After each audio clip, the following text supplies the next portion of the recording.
Our old friend, Congressman Peter DeFazio, the Democrat ably, brilliantly representing the 4th District of Oregon.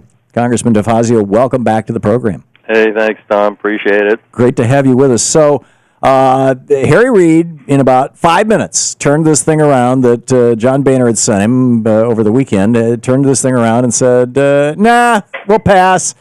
So, what's going on in the House right now?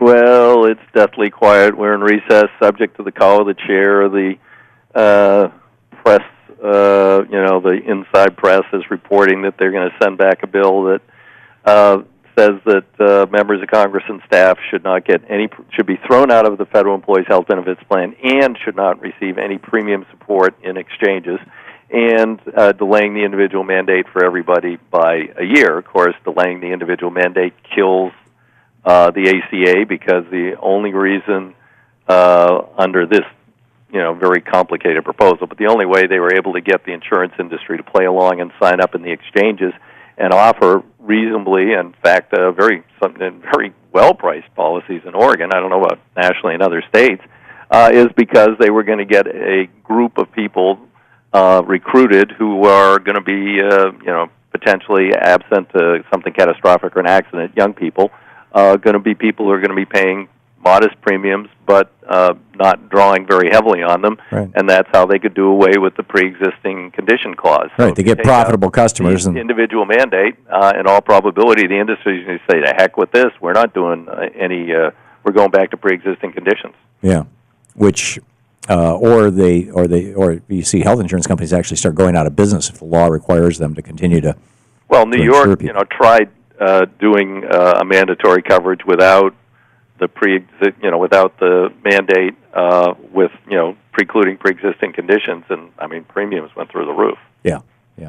So isn't this just hot potato here? I mean, the House is going to pass a bill, then send it back to the Senate, and they're going to try and do it so that when that midnight witching hour happens, it's the Senate who's got the bill. It's Harry Reid's hands who are holding the hot potato, right? I think that's just a little too clever for the American public. I don't think the American public is going to be fooled by who was the last one to propose.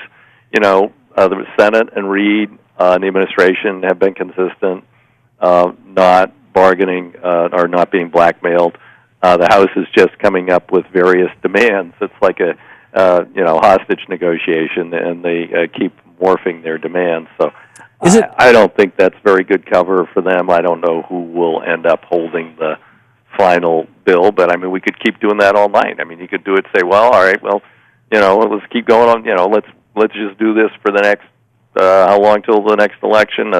13 months. Let's vote 24 hours a day and throw it back and forth and blame each other and not have a government. I don't think so. Yeah. So now it would only take, if my math and recollection are correct, and you probably know this better than me, I think about 17 Republican votes along with all the Democrats could pass a clean continuing resolution?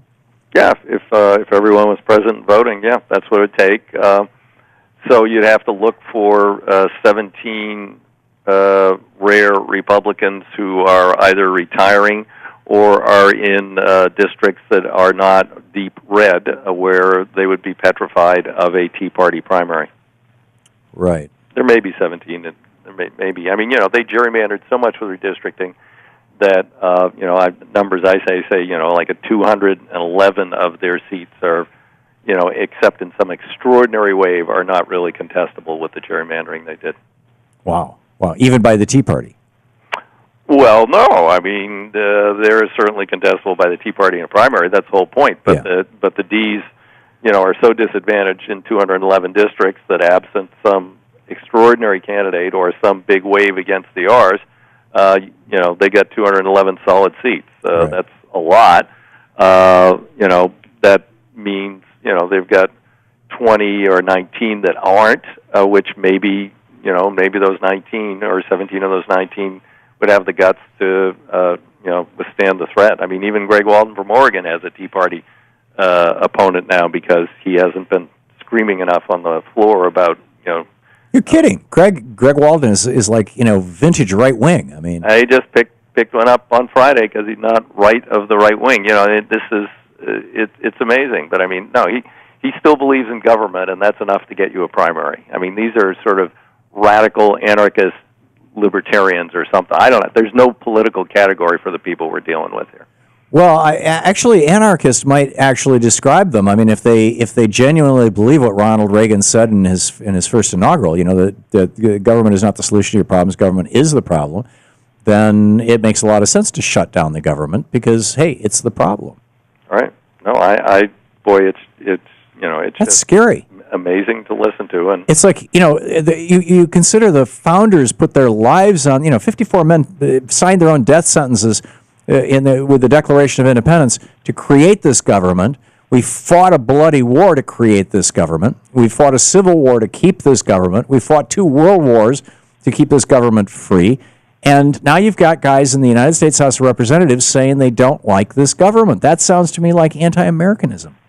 Yeah, there is I did ask the question on the floor once during one of these debacles we've been having, why, my question was, why do they hate America so much? And anybody who's messing with the debt limit hates America, because they're talking about really destructive action here. I mean, shutting down the government's one thing. Everyone understands that's, pretty radical politics, but, we survive it.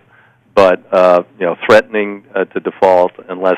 What they put together is the most recent package I've seen is every radical bill that has passed the House since the Republicans took over in 2010, most of which have never even seen the light of day in the Senate or have been rejected by the Senate, would be appended to the debt limit. Every single one. So what they're saying is a minority of the majority is now going to trump every other branch of government. They're going to run the United States of America from the minority of the majority in the House, trumping the courts and the administration and the Senate. It's pretty, I guess you could say it's revolutionary. Yeah. Congressman Peter DeFazio, thanks for being with us. Thank you, Tom.